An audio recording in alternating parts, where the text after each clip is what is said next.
porque hay una negociación de por medio. Es decir, aquí estamos en una combinación de factores que obviamente hay que tenerlos todos. Y en nombre de la paz sacrifican absolutamente todo. Oti Patiño dijo que la puerta de la paz sigue abierta a pesar de todo lo que ha pasado. Luis Ernesto, usted no puede perder de vista que Arauca, el departamento de donde llegaron o de donde transportaron guerrilleros del ELN para norte de Santander, también hubo una situación similar hace apenas unos años en este mismo gobierno, que entre otras cosas recortó en casi $1 billón el presupuesto para la defensa, para la seguridad nacional, porque no le parecía importante seguramente combatir al ELN y a la disidencia.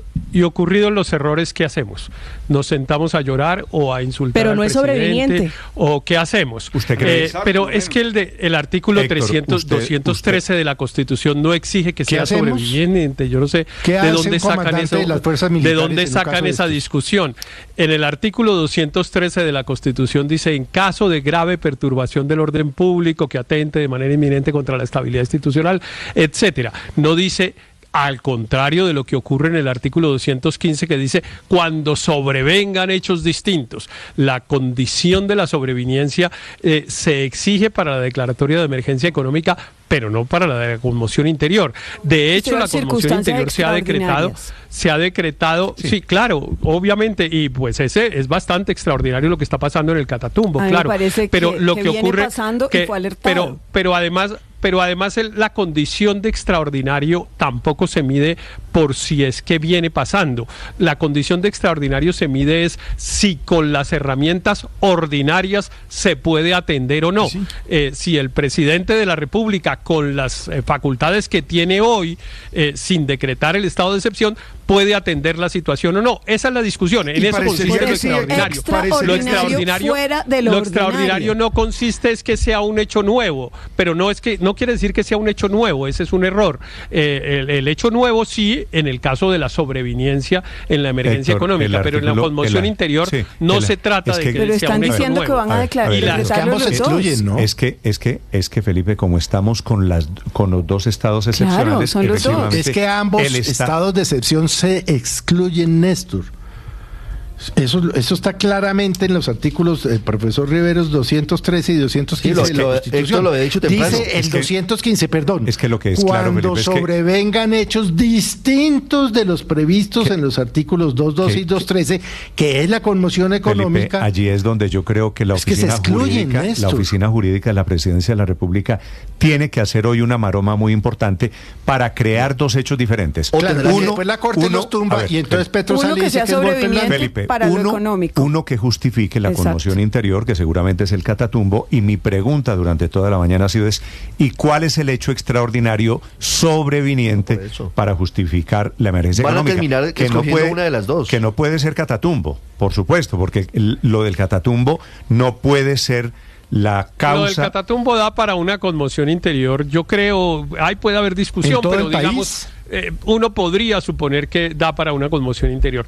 Para la emergencia económica viene una discusión, y va a ser una discusión fuerte, Néstor, entre otras cosas porque yo lo que preveo, vamos a ver si me equivoco, es que el presidente de la República pide la declaratoria de emergencia económica porque él cree que para atender la situación del Catatumbo no hay solamente que tomar medidas, llamémoslas militares, que eran lo tradicional, pues pasaba algo así, sino económicas y sociales, por ejemplo, crear la Universidad del Catatumbo, por decir cualquier cosa, con el pretexto de que es que la situación. Pero permítame, Néstor, pero es que para crear. Pero además, ya lo destrabaron. Pero es que no necesitan una emergencia para poder avanzar en eso. No, lo que quieren es hacer una reforma tributaria. Pero estoy tratando de dar un ejemplo para tratar de explicar a los oyentes. Sí, le iba a decir, para crear una universidad, por supuesto, eso no se necesita de una facultad extraordinaria. O sea, las facultades, sí, porque una universidad se crea por una ley o por una ordenanza de una asamblea, no se crea por un decreto. Se necesita una emergencia. Otra cosa es construir un edificio, pero crear una universidad. Pero puedo cambiar el ejemplo. Pero puedo cambiar el ejemplo si no les gusta lo de la universidad, si por una empresa de servicios públicos. Cualquier decisión que necesite una ley, o por ejemplo, crear un régimen tributario especial y decir que los servicios que se presten desde el Catatumbo no generan IVA, por decir cualquier cosa. Cualquier ejemplo. Ahí la discusión no es la medida, sino si esas son las causas de la perturbación. Y esto es muy importante, porque ¿cuál es la causa de la perturbación? Está perturbado el orden público. ¿Qué es lo que genera la perturbación? Entonces uno diría el ELN, que está generando una situación como la que generó, y por lo tanto, ¿cómo se enfrenta a esa situación? Pues, perdóneme decirlo para que lo entiendan los oyentes, avala con decisiones militares, se enfrenta a una organización criminal. Yo creo, pero estoy anticipándome y tratando de imaginar qué es lo que está pensando el presidente va a decir, no, eso no se enfrenta solo a bala, sino que eso responde a una situación social de la zona, y por lo tanto se requiere inversión, incentivos económicos para que haya empresas en la zona, construir carreteras, etcétera. Y eso, pues esa es la discusión que va a tener que dar. Eso lo anunció hace 2 años en el Catatumbo el presidente. Yo creo que el presidente lo que está es aprovechando la circunstancia para poner unos impuestos que no le pasaron en la ley de financiamiento y que lleva ardido con eso 3 meses. María Consuelo, no es excluyente lo que dice Héctor con lo que dice usted. Pues claro que todo conduce a que se necesita plata. Solo que me imagino, Felipe, los magistrados en la Corte Constitucional van a preguntar si el presidente quiere hacer inversión social en Catatumbo y se da cuenta que allí hay un problema social, ¿por qué no lo hizo en los 3 años? Que no es nuevo. Claro, porque está aprovechando la situación posesionado ahora. Estuvo en el Catatumbo. Es que el problema no es que se estuvo en agosto del 2022 y dijo que iba a ser la capital mundial de la paz, y anunció la universidad y anunció una cantidad de medidas sociales, en fin, y no hizo nada. Dejó llegar esto a esa situación. Sobre el tema del Catatumbo, Felipe, en 30 segundos saludo a uno de los padres de la Constitución del 91, a un exministro, un muy prestigioso abogado y senador, exministro de Colombia. En segundos, sobre lo que está pasando hoy en el país, la voz de Humberto de la Calle. Estás escuchando Blue Radio. En estos días acabo de terminar mi nuevo libro, un libro en el que voy a hablar de resistirse, de doblarse, de romperse y de restaurarse. Allí, uno de los capítulos importantes es el primer paso. Nosotros hacemos un plan para reconstruir la vida. Y ese plan es fruto del pensamiento, de la buena gestión de las emociones, de un buen propósito. Pero se echa adelante con el primer paso. Sé capaz de decir, como cuando los cohetes van a salir a la órbita espacial: 1, 2, 3, y actuar. Hacer lo que te corresponde, sin miedo, confiando y creyendo en el plan que has elaborado, sabiendo que eres una persona valiosa, sabiendo que eres capaz de vencer toda dificultad. Doctor de la Calle, buenos días. Buenos días, Néstor, encantado de saludarte. Gracias a usted por atendernos. Feliz año a propósito, doctor Humberto. Igualmente, un amigo dice que hasta la Semana Santa se puede desear feliz año. Yo creo que yo conozco a ese amigo porque he escuchado la misma cosa. No, pero además hoy apenas es 21 de enero. O sea, le podemos... Sí, estamos a tiempo. Le podemos dar frescos hasta febrero. Perfecto, muy bien. Doctor de la Calle, estamos arrancando el año con esta conmoción interior y emergencia económica. Lo he llamado porque su voz me parece una de las autorizadas. Usted fue ministro del Interior cuando el país logró sacar adelante la Constitución de 1991. ¿Usted cree que se justifica hoy, con las condiciones que hay en el Catatumbo, que son las que menciona el presidente Petro, se justifica al tiempo la conmoción interior y la emergencia económica por las mismas causas? Bueno, vamos por partes porque oí parte del debate y hay varias cosas para precisar. Lo primero, el carácter sobreviniente lo exige la Constitución para la emergencia económica, no para la conmoción interior. Si quieren, miremos el artículo 34 de la Ley de Estados de Excepción. Esa ley, perdón pues el uso de la primera persona del singular, somos autores con Héctor Riveros cuando me desempeñaba como ministro de Gobierno. Dice, cuando se presente una grave perturbación del orden público que atente de manera inminente contra la estabilidad institucional, la seguridad del Estado o la convivencia ciudadana, que no pueda ser conjurada mediante el uso de atribuciones ordinarias, se decreta la conmoción. Eso es distinto a la emergencia económica. Entonces comencemos, yo no sé de dónde salió la idea de que se necesita que sea sobreviniente. No, eso es como decir... Lo sobreviniente, de acuerdo, es para la emergencia económica. Correcto, sí, pero eso hay que aclararlo porque es que he oído cierto ruido equivocado. Eso es como decir que si la guerrilla se toma Bogotá, uno no puede declarar la conmoción interior porque eso empezó hace 60 años. No, esta es una situación distinta. Entonces, primer elemento, yo sinceramente creo que la situación de descontrol territorial es tan grave, la crisis en Catatumbo, en el Guaviare, ahora en el Cauca, que sí habría en principio fundamento suficiente para declarar la conmoción. Otra cosa distinta es la responsabilidad del propio gobierno en lo que está pasando, que sí exige un juzgamiento porque aquí hay una acumulación de errores que incluso muchos veníamos denunciando desde hace 2 años. Entonces separemos los temas. Primero, que en abstracto pueda haber conmoción, yo diría que sí. Lo que hay que juzgar es si cada uno de los decretos que se dicten observan relación de causalidad para superar esa situación, y eso lo hará la Corte y lo hará el Congreso, que tiene que empezar a sesionar dentro de 3 días. Ese es el primer punto. Sí. El segundo, que sí es conflictivo, es la acumulación. Sí. Pero antes de que pase al tema de la emergencia económica, quiero preguntarle, ¿cuáles son los errores del gobierno a los que usted se refiere, doctor de la Calle? Sí, correcto. Entonces, van desde... Mire, hay alertas tempranas de hace 2 años, desde la Defensoría, del propio gobernador de Norte de Santander, que fueron desoídas. Luego recordemos ese 31 de diciembre, cuando nos sorprendió el presidente con una colección de decretos de cese de fuego sin verificación, totalmente desordenados, hasta el punto de que el ELN le dijo: yo no le he pedido a usted cese del fuego, ni eso lo hemos discutido.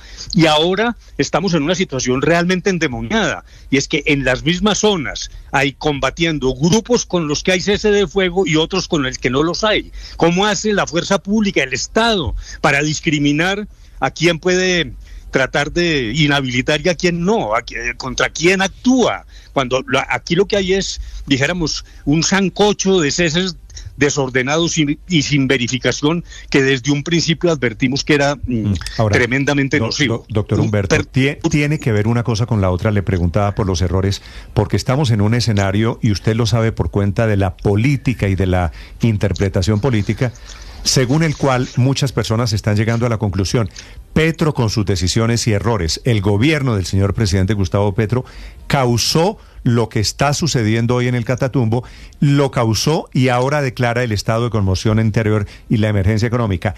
¿Eso cuenta a la hora de la evaluación sobre las causas? Es precisamente lo que estoy tratando de decir, es que son 2 temas distintos. Permítame que termine con los errores. Es que no hay ley de sometimiento.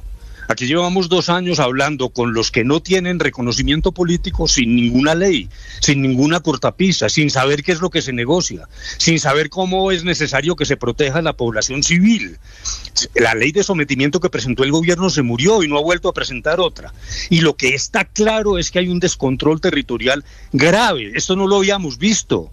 Aquí hay una situación humanitaria enorme, desplazados internos por razón de confrontación entre bandas ilegales, donde el Estado parece un poco perplejo, esperando que quizás a llevar a cabo acciones humanitarias. Entonces, pero la pregunta suya, no, una cosa es la responsabilidad del gobierno, que es mucha en lo que está pasando, y ahí hay un juzgamiento de tipo político y seguramente lo haremos en el Congreso, pero desde el punto de vista constitucional, a mí sí me parece que semejante situación que no veíamos en décadas, la propia oposición al gobierno, me parece que a esto hay que meterle un poco más de patriotismo. De la Calle. Pero perdóname, termino. Señor. Perdóname, termino. Es que esto hay que mirarlo como una urgencia nacional, no como una pelea entre el gobierno y la oposición, porque más allá, repito, de la responsabilidad del gobierno, aquí sí sería un contrasentido decir que la situación es gravísima, pero amarrar al presidente para que no acuda a aplicar una constitución que está para todos los presidentes. Sí, lo que llama la atención, entre otras cosas, pero usted sabe cómo es la política, es que Gustavo Petro, siendo senador, en otros gobiernos, cuando se evaluó la posibilidad de una conmoción interior, decía que eso era llegar a la deriva autoritaria y hacia una dictadura. Una cosa es ser opositor y otra cosa es ser gobernante. Pero la pregunta va a lo siguiente, doctor de la Calle. ¿Qué herramientas distintas le daría, en su opinión, la conmoción interior al presidente Petro hoy que le permitieran controlar la situación grave de orden público, sobre todo en el Catatumbo? Tal vez en unas partes, algunas menos, pero sobre todo en el Catatumbo, que no le den las medidas ordinarias, las leyes ordinarias, sobre todo teniendo en cuenta que ha habido una reducción de presupuesto para las fuerzas militares, que hay unos ceses del fuego con grupos armados ilegales que han maniatado a la fuerza pública. ¿Qué da la conmoción interior que no le da las medidas ordinarias, doctor de la Calle? Bueno, entonces, me parece que esa es la pregunta clave. Pero antes de eso, lo que usted rememora del doctor Petro es tan grave como lo que está pasando ahora.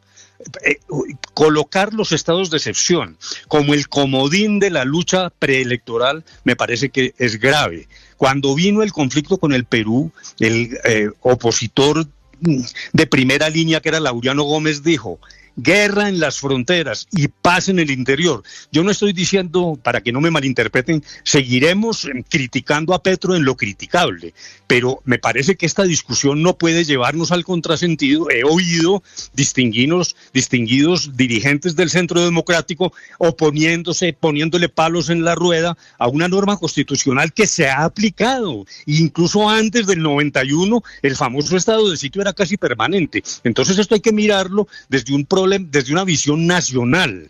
No coloquemos esta gravísima situación al vaivén de las disputas electorales. Eso es lo primero. Sí. Lo segundo, la pregunta suya es la clave. ¿Qué es lo que se podría hacer que no esté regido o que no esté permitido, por normas ordinarias? Obviamente que no podemos responder categóricamente porque no tenemos decretos. Es que esa cosa del tuit realmente se ha vuelto endemoniada. Se nos anuncia. No tenemos ni siquiera el Estado que declara la conmoción y menos aún los decretos que van a ser adoptados. No, ni siquiera tenemos la motivación.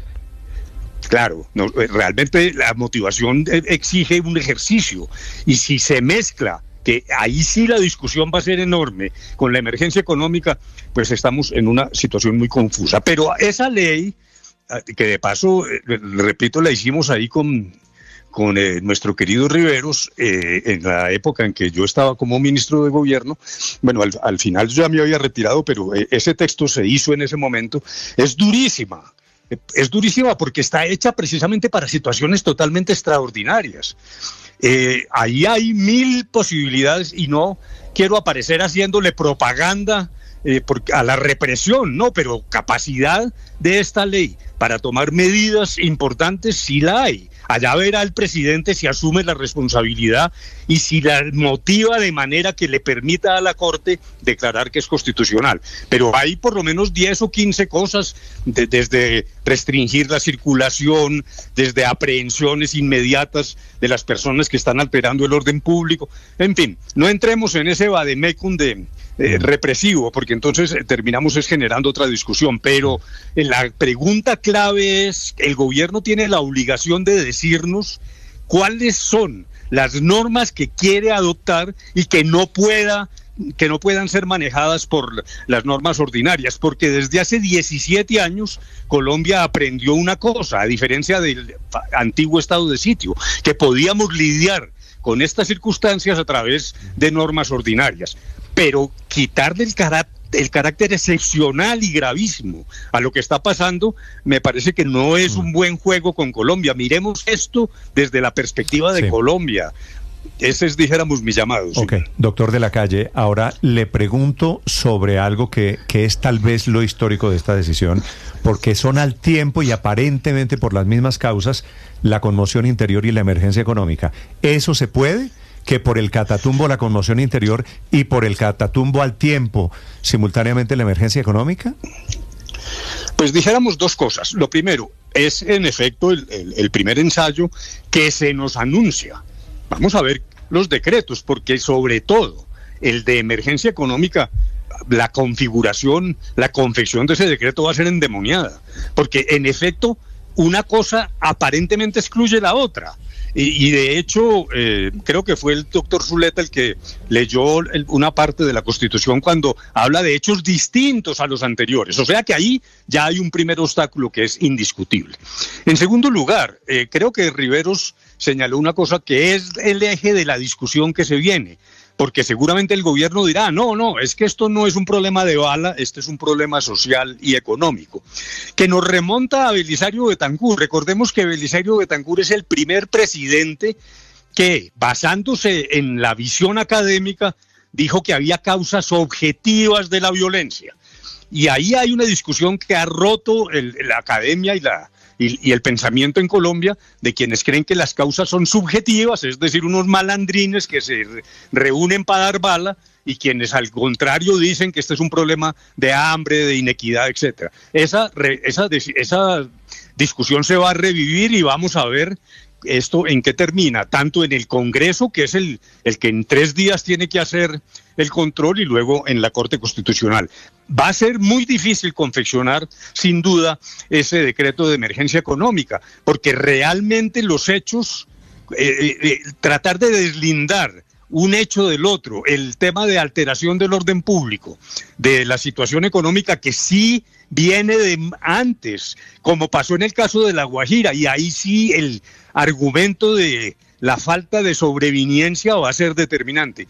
Esto es impredecible, pero no puede uno tener una opinión categórica hoy sin esperar los decretos. Es que, repito, esta cosa por el tuit sí francamente se vuelve imposible. Sí. Doctor de la Calle, usted pues que como todo el país sabe, fue negociador con las FARC, lo que llevó a un acuerdo de paz. ¿Qué pasó? ¿Por qué todo esto llegó a este estado de cosas? Pues lo primero, dijéramos, una primera afirmación que no es como una especie de comercial, pero hombre, a mí sí me da mucha pena. Digan lo que digan de lo de La Habana. Medio país dijo que habíamos entregado el país a las FARC y no sé qué.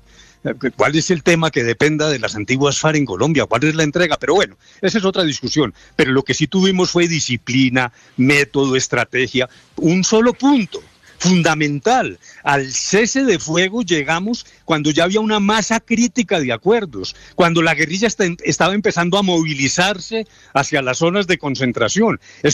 Empezar por un cese del fuego absolutamente despalomado y sin control es un enorme error. Luego dijéramos que pase lo que pase, yo sí creo que cada vez aparece más claro que lo que se hizo en La Habana se hizo bien, sin perjuicio de que haya personas que creen que era mejor no haber hecho eso. Esa es otra discusión. Pero en segundo lugar, a mí sí me parece francamente que la ausencia de implementación del acuerdo, primero en el gobierno del doctor Duque. Yo le reconozco al doctor Archila que en cierto momento fluyeron recursos hacia los PEDETs, etcétera. Pero la concepción general del acuerdo, de la búsqueda de la reconciliación, de bajarle al odio, etcétera, eso se paralizó y lamentablemente el doctor Petro tampoco cumplió con la promesa de que iba a cumplir, a implementar el acuerdo a rajatabla. Eso no ha ocurrido. Unánimemente sabemos que ha sido mediocre el cumplimiento del acuerdo y todo eso obviamente contribuye a lo que está pasando.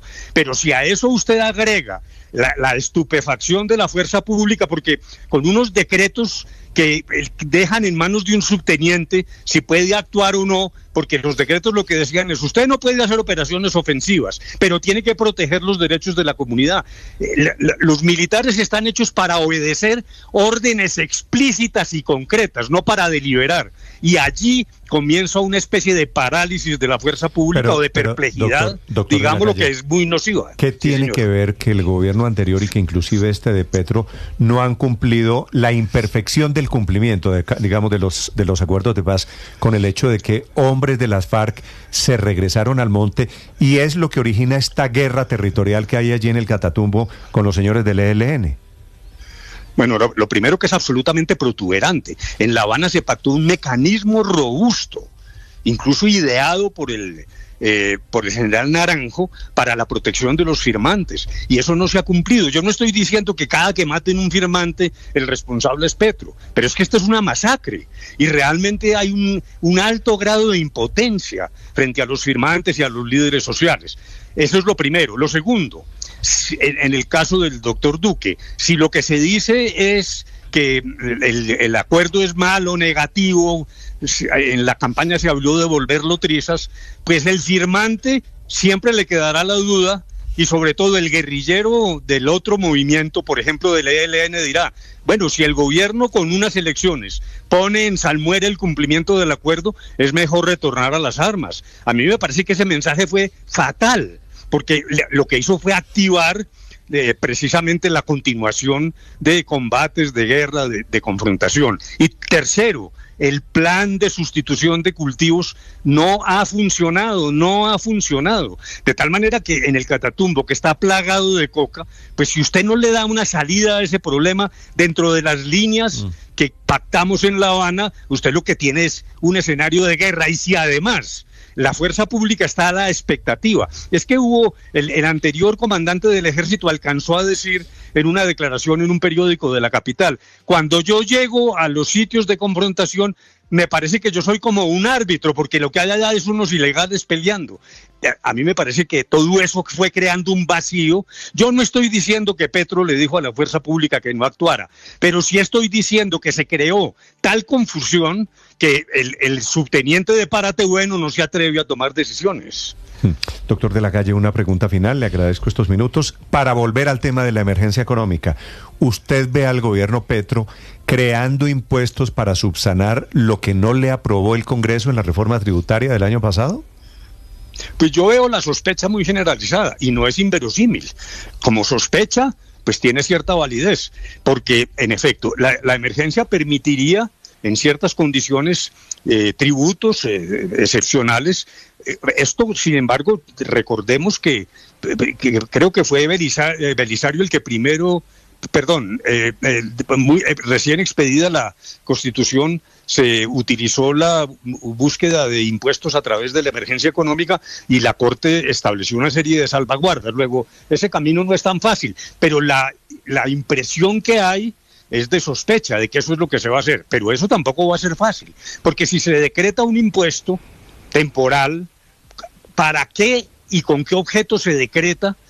Para demostrar que hay una relación de causalidad entre la perturbación, en este caso económica y social, y la medida que se está adoptando. Luego, como dicen en mi barrio Campo Hermoso en Manizales, cójame ese trompo en Luña. Yo creo que la Secretaría Jurídica de la Presidencia debe haber pasado un insomnio anoche absolutamente inevitable. Vamos a ver cómo hace el gobierno ese experimento de mezclar las dos emergencias. Sí, tremendo trompo. Es que le quiero preguntar por eso, porque dice usted que esta situación de orden público no la habíamos visto en décadas, pero resulta que la sequía del año 2003 tampoco la había visto el mundo entero. De hecho, en toda la historia fue el peor fenómeno del Niño del que se haya tenido registro, y aún así la Corte Constitucional tumbó y declaró inexequible esa emergencia económica que se había declarado en ese entonces para La Guajira, con base en que el fenómeno del Niño era un hecho que se había podido anticipar y que no era sobreviniente. La del 2020, ¿usted cómo ve? La del 2023, Paola, ¿verdad? Sí, la del 2023, correcto. La emergencia económica para La Guajira, que efectivamente pues se cae porque aún siendo el peor registro del fenómeno del Niño en la historia y unas sequías jamás vistas, pues se cayó en la Corte, porque efectivamente dice la Corte esto se había podido prever. ¿Usted cree que lo de hoy tiene algún futuro, esta emergencia económica, dada la situación de orden público en el Catatumbo, aunque no la hayamos visto en décadas, doctor Humberto de la Calle? Pues yo diría que es difícil. Reitero, un poco lo dijiste tácitamente, estamos hablando desde la emergencia económica, que es donde opera el juzgamiento sobre si es sobreviniente o no.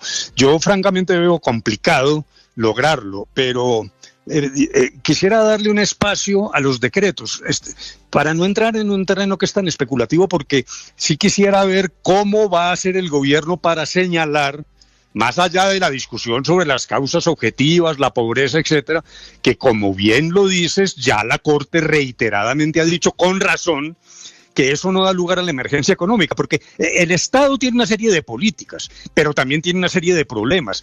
Tiene que ir solventando esos problemas en función de la separación de poderes, de la legislación ordinaria, para darle al presidente la capacidad de legislar, que es algo enorme, es que es un traslado de poder muy grande, pues sí se necesita en lo económico algo totalmente sobreviniente. Por ejemplo, dólar a 10.000 pesos, hasta uno diría, bueno, eso puede ser, pero en una situación crónica como la que viene padeciendo el Catatumbo, va a ser verdaderamente difícil convencer a la Corte de la viabilidad de esas medidas. Doctor Humberto, con la conmoción interior se pueden crear impuestos, ¿cierto?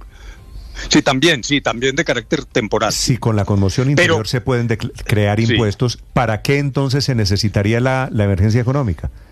No, pues es que no sabemos. El gran problema es que estamos un poco en incertidumbre, pero ojo, porque los que se deriven de la conmoción interior, eso sí que tiene que ser claro. Este impuesto es para comprar armamento, es decir, la relación de causalidad tiene que ser tan íntima que casi no dé lugar a la discusión de que es necesario que la comunidad, a través de los impuestos, le dé fuerza a las decisiones extraordinarias frente a una situación extraordinaria, ¿no? Muy bien, ese el caso Humberto de la Calle. Néstor, ese es el caso del que habla el doctor de la Calle, por ejemplo, del decreto 1838 de 2002. De Uribe. Llegaba Uribe, tenía 4 días en el poder, había decretado la conmoción interior, crea un impuesto de guerra específicamente para fortalecer las fuerzas militares al amparo de la conmoción interior. Que seguramente el presidente Petro podría hacerlo. Seguramente también, le cambiaría el nombre. Doctor de la Calle, es un gusto saludarlo. Gracias por acompañarnos. Bueno, gracias, Néstor. Muy amable. Chao, feliz día. 8:31 a.m. Felipe, como dice el doctor de la Calle, estamos en manos de la jurídica de Palacio y en manos del presidente a ver con qué es que nos van a salir. Echo un poquito en falta, Felipe, que no haya una comunicación oficial. Estando en un estado tan grave, al tiempo, repito, conmoción interior y emergencia económica, el mismo presidente Petro, Felipe, que ha hecho alocuciones por el Día de la Mujer, que ha interrumpido la programación de los colombianos en televisión para hacer una alocución de la posesión de la defensora del pueblo en Quibdó. ¿Usted se acuerda? Por Pegasus. No. Sí, no, pero bueno, es que el presidente también está muy ocupado porque tiene una agenda internacional que lo lleva hoy a Haití. Se va esta noche o mañana para Haití, es correcto. Sí, Felipe, entonces ¿en qué estamos? Es que el problema es no sabemos en qué estamos. Hoy sí estamos en guerra, estamos en conmoción interior. Hoy sí deberíamos o estamos salvando a Haití. No, estamos hablando. Estamos apoyando a Maduro. ¿En qué estamos? De un trino que tiene 5 renglones del señor presidente, que es como él tiene la capacidad de mover la agenda del país. Pero en realidad estamos en manos de la Corte Constitucional, que como homologábamos ayer, es el portero de este equipo ya en este punto, porque sabemos que de la Secretaría Jurídica pues ya hay una instrucción del presidente por sacar, por decretar conmoción interior y emergencia económica. Algunos creen que hay justificación para una de las dos, otros creen que no hay justificación para ninguna. En todo caso, cuando el responsable del orden público en Colombia, que es el presidente, genera un deterioro tan grande de las circunstancias en las que padece, que en este momento están presentes en el Catatumbo, por lo menos uno se pregunta, ¿lo justo es premiarlo con unas facultades extraordinarias después de que el deterioro es responsabilidad de él? Mi opinión es que nos tiene que proteger a los ciudadanos. Mi opinión es que no. Pero el decreto no es para proteger al presidente. No, pero le vamos a dar al presidente. El decreto no es para proteger al presidente y en Colombia buscando la paz. Para una persona que tiene esa vocación de poder como y en Colombia buscando la paz se han cometido errores. Asumo que la paz total es un error y error grave, y se han cometido errores tanto e incluso bastante más graves que lo que ha cometido el presidente Petro. Por ejemplo, el intento de paz del presidente Belisario Betancur nos costó 20 años de guerra, y el intento de paz del presidente Pastrana, Andrés, nos costó otros 20 años de guerra. Ambos procesos de paz, el de Belisario Betancur, la entrega del Catatumbo al ELN es absolutamente es comparable con la entrega del Caguán al a las FARC. De Gustavo Petro. Es comparable con la entrega del Caguán a las FARC con una durante el gobierno del presidente Pastrana, o con la entrega del Ariari a las FARC en el gobierno del presidente Betancur. Y Héctor, con una pequeña diferencia de lo del Caguán, y yo no soy pastranista, faltaba más porque yo me opuse a eso, a la zona del Caguán, pero lo importante no es lo que yo pensaba, que el presidente Pastrana le dejó a Colombia el Plan Colombia. Claro, tenía un plan B. Y una modernización. Tenía un plan B si fallaba lo del Caguán. El gobierno. Y en cambio el gobierno actual lo dice hoy claramente, una modernización en muy un intensa informe del diario militares. El Tiempo, perdón Andrés, que le recomiendo se lean, está desmantelando las fuerzas militares. Sí, ese informe hay una diferencia muy grande. El informe del Tiempo es aterrador. El informe del Tiempo básicamente es contando cómo se debilitó al ejército, a las fuerzas militares de Colombia, cómo termina fortalecido el ELN. Entonces los debilitamos y ahora pedimos plata, decretamos impuestos que no aprobó el Congreso para fortalecerlos. A mí que me explique alguien ese galimatías, porque yo no lo entiendo. El artículo se llama El dossier sobre el crecimiento del ELN y otros grupos frente al debilitamiento del ejército, y se refiere allí a norte de Santander. Andrés. Esa es una diferencia muy grande con lo del Caguán. O sea, yo no sé, es decir, sobre lo del Caguán se puede discutir mucho, pero lo que no está en discusión es que paralelamente a la mesa del Caguán, el gobierno de Pastrana emprendió una modernización extraordinaria de las fuerzas militares que le dejó al gobierno de Uribe todos los instrumentos para poner en marcha la política de seguridad democrática. ¿Qué hace el gobierno de Petro? ¿Cuál es uno de los primeros actos de gobierno de Gustavo Petro? Descabezar la cúpula de las fuerzas militares, pero no solo la alta cúpula, sacar un montón de generales, coroneles que tenían experiencia, que tenían formación, que tenían estudios, debilitar a las fuerzas militares. Mire, es probable, Néstor, y permítame que me salga un poquito del tema jurídico, es probable que la conmoción interior proceda en este punto, desde el punto de vista jurídico, tal vez. Pero lo que no me pueden pedir a mí, creo que no le pueden pedir a nadie, es que confíe ciegamente en lo que el gobierno va a hacer con esas facultades. Primero, porque ha mostrado una ineptitud radical con el tema. Segundo, porque yo sí creo que esa ineptitud está plagada o está determinada por una cierta simpatía ideológica, que es un tema muy, muy, muy complejo de discusión, pero creo que el problema está ahí. No lo digo yo, lo dicen los propios funcionarios del gobierno. Y último punto, Néstor, por el cual no me pueden pedir a mí que confíe ciegamente en esto, es que el presidente en más de una ocasión ha coqueteado con mecanismos para saltarse el orden constitucional y el orden institucional.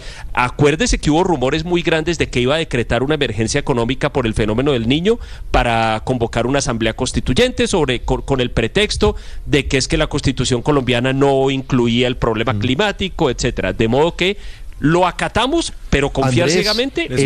El año pasado claro se le cayó la ley de financiamiento y en Palacio hasta finales de año estuvieron discutiendo la posibilidad de una emergencia económica, luego de que el Congreso le hundió la ley de financiamiento. Y al final hubo resistencias y por eso no se decretó. Y la que sí se decretó Néstor, nos distrajo mientras se robaban la Unidad Nacional de Gestión de Riesgo. A esto le llegan a meter teoría de la conspiración y sale una buena novela, ¿vio? O sea, usted es que yo solo he escuchado teoría de la conspiración. Cuidado, porque la teoría de la conspiración podría explicar una cantidad de errores. Alberto, es que yo no he escuchado sino con teoría de conspiración, porque es que no hay un decreto. Lo que sí hay es una evidencia muy, muy contundente que el Catatumbo está bajo violencia anárquica de distintos grupos armados y que se requieren medidas extraordinarias. Que el gobierno tenía las alertas, también está claro, y que no tomó las medidas oportunamente porque ha conducido de manera equivocada un proceso de paz fallido y que hoy el drama del Catatumbo es el máximo símbolo del fracaso de la paz total. En eso estamos de acuerdo. Pero que en estos momentos debe haber un nivel de patriotismo, como lo decía el doctor de la Calle, en torno a la solución para el Catatumbo, para esa población que está siendo hoy sometida a fusilamientos indiscriminados, y que en la Constitución hay una posibilidad, eventualmente a través, por ejemplo, de medidas extraordinarias que permitan procesos, digamos, digamos, que el Estado tenga control, que haya retenciones, de pronto sin las investigaciones, que son cosas que permite el estado de conmoción, que no se ha utilizado y que por eso además el mismo presidente Gustavo Petro en el pasado decía que esas eran figuras muy riesgosas. Pues permitamos... ¿Qué quiere decir, Luis Ernesto? Tradúzcame qué quiere decir el nivel de patriotismo al que usted alude. Porque el presidente Petro el nivel de patriotismo quiere decir, ahora tenemos que tomar decisiones. Y entonces ser patriótico es confiar a pie juntillas en el gobierno y en la eficiencia del gobierno y en las no es confiar a pie juntillas, es rodear la acción del Estado. Y es que el Estado no solo es Gustavo Petro, el Estado son las Fuerzas Armadas, el Ejército que está haciendo presencia allá, la Fuerza Aérea que también seguramente hará presencia, todas las fuerzas del Estado a través de la Defensoría, confiar en nuestra Corte Constitucional que seguramente si hay algún tipo de extralimitación en esos decretos tomará las medidas como ya lo ha hecho en el pasado. Es rodear a la institucionalidad, porque lo que está en amenaza en el Catatumbo es la institucionalidad. Entonces, utilizar esto para mezquindad política, para decir que Petro es un incompetente. Tan rodeo la institucionalidad, Luis Ernesto, que me parece una casi poética paradoja que este rodeo la institucionalidad venga de un gobierno que no ha hecho sino denostar y deteriorar la institucionalidad en los últimos 2 años y medio. Así que pero que hoy se representa y que llegó ahí fruto de un proceso de repentinamente creamos que repentinamente entonces defendamos la institucionalidad cuando el presidente Petro quiere facultades extraordinarias porque no pudo gobernar, Néstor, con la Constitución y con las normas ordinarias. Espero, ojalá, Néstor, que aquellos que les parecía bien cuando el expresidente Álvaro Uribe decretó la conmoción interior, tomó medidas extraordinarias también en materia de tributos para enfrentar a las organizaciones criminales, que si el presidente Gustavo Petro lo hace, pues que salgan a respaldarlo como lo hicieron en su momento con Álvaro Uribe. Yo la verdad estoy en contra de un tributo. Estoy absolutamente en contra de un tributo. Estoy en contra de un tributo. A la misma altura del presidente. Lo que me sorprende son los dobles estándares. Si usted me está diciendo que nos devolvimos 20 años y que está pasando lo mismo que Álvaro Uribe, Felipe, ahora compare lo que hizo Uribe con lo que está haciendo. Nos devolvieron. Pero además no termina siendo un contrasentido que a lo largo de estos 2 años y un poco más, el gobierno del presidente Gustavo Petro haya debilitado presupuestalmente a las fuerzas militares y ahora termine creando un impuesto extraordinario para tapar el hueco que él mismo generó. Pero supongamos que el presidente cometió ese error. ¿Le exigimos que lo siga cometiendo o que lo enmiende? Perfecto. Le pedimos que lo corrija o que lo enmiende. Pues lo obvio es que lo enmiende. Entonces ahora no podemos poner a decirle es que usted debilitó a las fuerzas militares y ahora no las puede fortalecer. Lo que necesitamos es que las fortalezca. No alce la voz. En tono calmado, lo que Felipe le quería decir a usted, a todas las personas es: me niego a este encasillamiento. Si usted piensa una cosa hoy, ergo es que es uribista, porque lo mismo hizo Uribe. A ver si en algún momento dejamos la comparación, porque si usted critica, pero la comparación es inevitable, ¿no? La comparación es inevitable. Yo no entiendo por qué no. No entiendo por qué la comparación no es un método de análisis. La comparación, claro que es un método de análisis, por supuesto, en políticas públicas respecto de qué se puede hacer, de qué produce resultados, de cómo se desarrolló una política pública. Si usted se atreve a criticar algo de este gobierno, en consecuencia es uribista. No, claro que no. Gracias, no, eso es una tontería, esas calificaciones, pero por supuesto sí podemos hacer comparaciones. Por ejemplo, que la política de seguridad democrática trajo unos resultados en materia de seguridad positivos, eso no hay discusión. Pero claro que es una de las etapas más oscuras, si no la más oscura, en materia de violación de derechos humanos por parte de agentes del Estado en toda la historia de la República. Tampoco hay discusión de eso, por supuesto. En ninguna otra época de la historia de Colombia los agentes del Estado habían matado más de 6.000 jóvenes en ejecuciones extrajudiciales. Claro, por supuesto. Pero bueno, ese no es el tema y esa no es la discusión. Pero lo que sí hay que pedir lo que me parece y lo que me sorprende realmente un poco es digamos que estemos llegando a un punto en el que prefiramos que los problemas no se solucionen porque el presidente es Gustavo Petro. Entonces hay un problema grave en el Catatumbo. Es mejor mínimo que debería hacer el presidente Petro es reconocer el fallido y el erróneo sistema que ha tenido en el manejo de la fuerza pública en estos años. Es decir, pero además yo le digo una cosa. Debilitando la fuerza pública, cometí un error estamos y de acuerdo, debo enmendar la plana y por Ricardo, eso impongo este nuevo tributo. Mire, pero entonces, Ricardo, estamos de acuerdo que es necesario un viraje. Estamos de acuerdo que en estos momentos es deseable que haya un viraje en materia de la estrategia de seguridad y de paz. El error. Tiene que reconocer el gobierno que cometió un error, entre otras cosas. Perfecto. Porque el gobierno acabó los comandos conjuntos, el del Catatumbo, la Fuerza de Tarea Vulcano. Mire cómo es la historia, Néstor. En noviembre del año pasado, el ministro de Defensa, Iván Velázquez, decidió acabar las fuerzas de tarea conjunta. Entre ellas la Fuerza de Tarea Vulcano en el Catatumbo, que la dejó adscrita solo al ejército. Ricardo, le quitó el componente de Armada y de la Fuerza Aérea. Y aquí están las consecuencias. Y si en algo ha sido consistente, lo que estamos viendo, Ricardo, es en debilitar a la fuerza pública desde el día uno. Claro que ha habido errores, Luis Ernesto. Desde el día uno. Claro que ha habido errores. Por eso, y si decide mediante estas medidas, Néstor, fortalecerla, bien sea a través de un impuesto, pues yo esperaría que aquí todos los que están reclamando, y tienen razón, que el debilitamiento de la fuerza pública es una de las causas hoy de lo que estamos viendo en el Catatumbo, si lo que el gobierno está haciendo es dar un viraje, reconociendo que la política de paz total es un fracaso total y el Catatumbo lo demuestra, que por eso hay que suspender los diálogos con el ELN, que por eso hay que tomar medidas extraordinarias a través de una eventual conmoción interior y que de pronto, y yo no estoy de acuerdo con el impuesto, pero que de pronto en las medidas económicas se requiere lo que hizo Álvaro Uribe como un impuesto de guerra. Yo esperaría al menos consistencia y coherencia por parte de los compañeros. No puede ser que por mezquindad política resulte que el impuesto de guerra de Álvaro Uribe para fortalecer a la fuerza pública era bueno, pero si lo hace exactamente con el mismo propósito Gustavo Petro es malo. La diferencia es que el uno tuvo resultados y el otro lo único además, que ha tenido resultados opuestos. Con el asterisco diciendo cometí un error y lo estoy intentando. Pero es que esa es la manera. Pero es que si lo declara un impuesto para fortalecer el presupuesto de la fuerza pública, pues está reconociendo su error. Ahora, Ricardo lo que quiere es un acto, digamos, de humillación. Ricardo lo que quiere es un acto, digamos, de humillación. Arrodíllese y pídanos perdón y diga que se equivocó. Pues si el presidente toma la decisión de fortalecer el presupuesto de la fuerza pública, pues claro que está reconociendo que cometió un error y está enmendándolo. Y ojalá lo haga.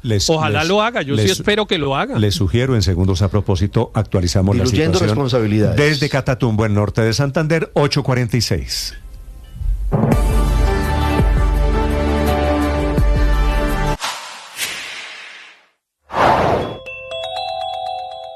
Donald Trump asumió como el presidente número 47 de los Estados Unidos y en su primer día de gobierno firmó 42 órdenes ejecutivas, 115 acciones de personal y tuvo 60 minutos de preguntas y respuestas con la prensa de los Estados Unidos. Pronunció 3 discursos históricos. From this moment on, America's decline is over. Hizo muchos anuncios y muchas promesas. Las primeras órdenes ejecutivas, las que más se destacan, rescindiendo o dejando sin validez 78 acciones ejecutivas por parte del presidente Joe Biden. Acabó con el teletrabajo para empleados federales y retiró a Estados Unidos del Acuerdo de Cambio Climático de París, así como también de la Organización Mundial de la Salud. También revocó la decisión de sacar a Cuba de la lista de países patrocinadores del terrorismo y designó a carteles de narcotráfico como organizaciones terroristas. En este sentido, Trump declaró la emergencia nacional en la frontera sur. En esta andanada de órdenes ejecutivas también eliminó la ciudadanía por nacimiento para los hijos de migrantes, pero también anunció que por su política oficial habrá solo 2 géneros, masculino y femenino.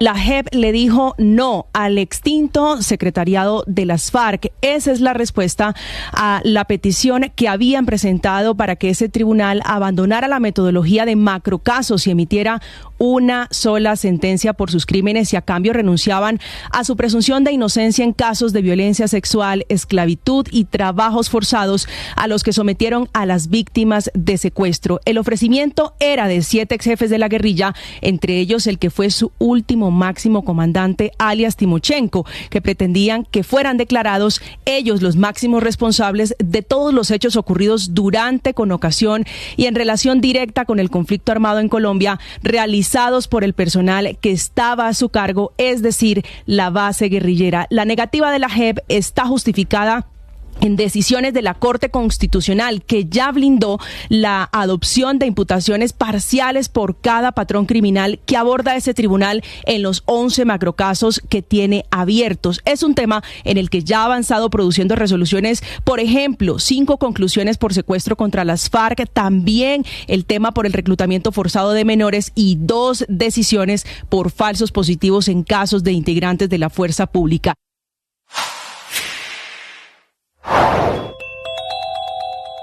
El presidente Gustavo Petro empezó la semana con renuncias sobre la mesa. Algunos de sus ministros se van definitivamente del gobierno. Es el caso del canciller Luis Gilberto Murillo, quien ocupó 8 meses el cargo luego de ser embajador en Estados Unidos. También renunciaron la ministra de Transporte, María Constanza García, y el ministro de las TIC, Mauricio Liscano.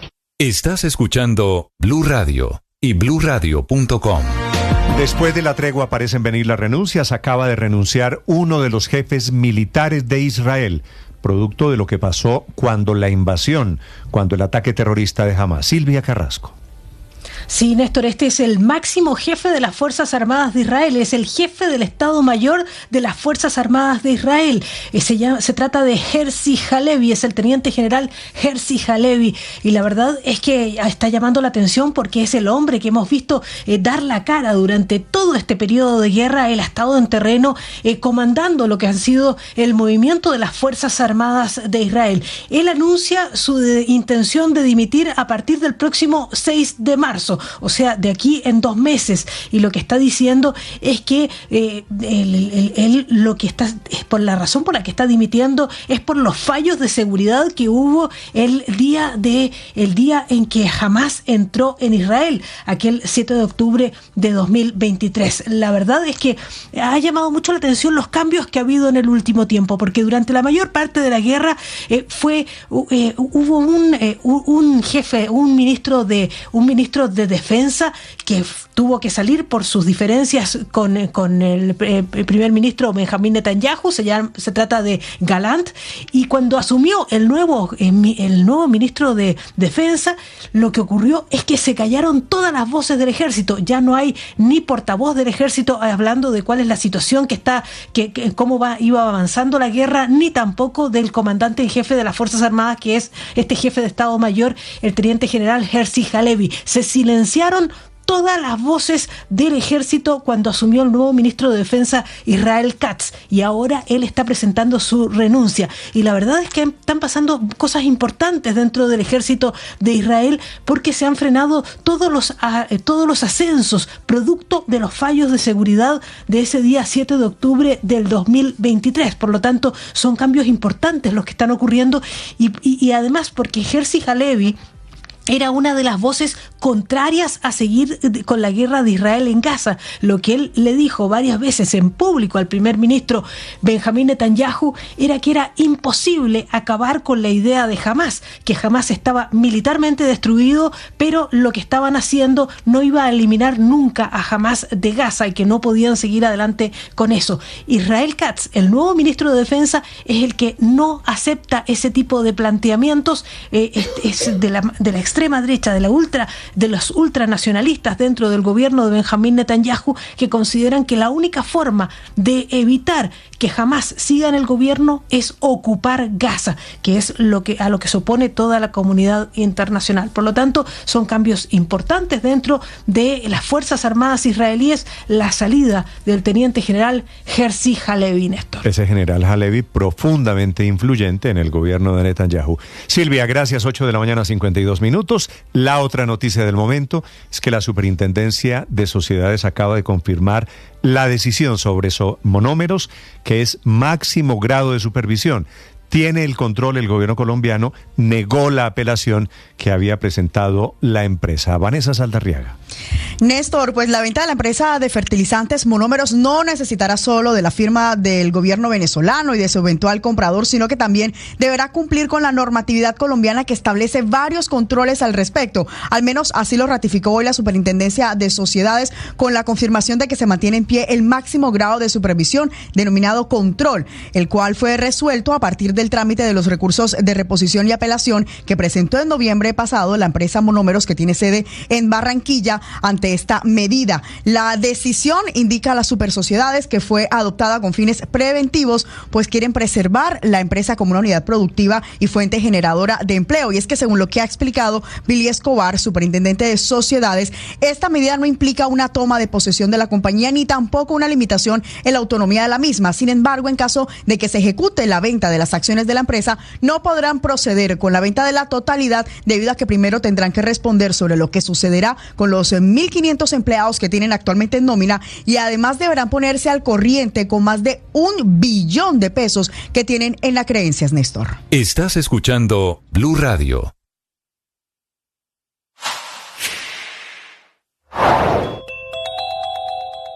Por este grave panorama de violaciones a los derechos humanos, por la crisis humanitaria que vive el Catatumbo y norte de Santander, es que el presidente Gustavo Petro, por medio de un lacónico mensaje en su red social X, anunció que decretará el estado de conmoción interior y de emergencia económica.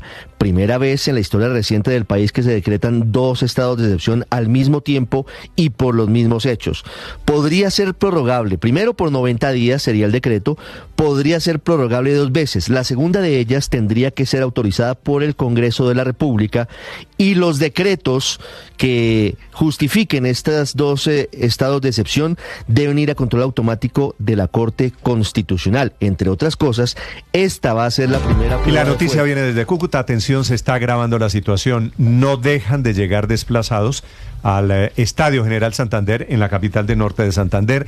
Ya van 12.000 personas, niños, viejos, mujeres, que han salido del Catatumbo norte santandereano hacia Cúcuta, la capital, esperando alguna clase de atención, huyéndole a la guerra allí declarada por el ELN. En Cúcuta a esta hora, Cristian Correa.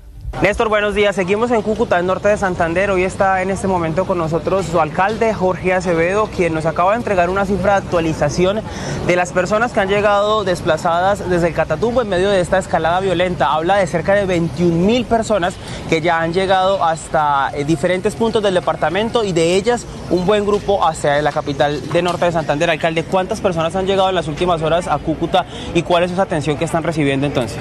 Aproximadamente 11.600.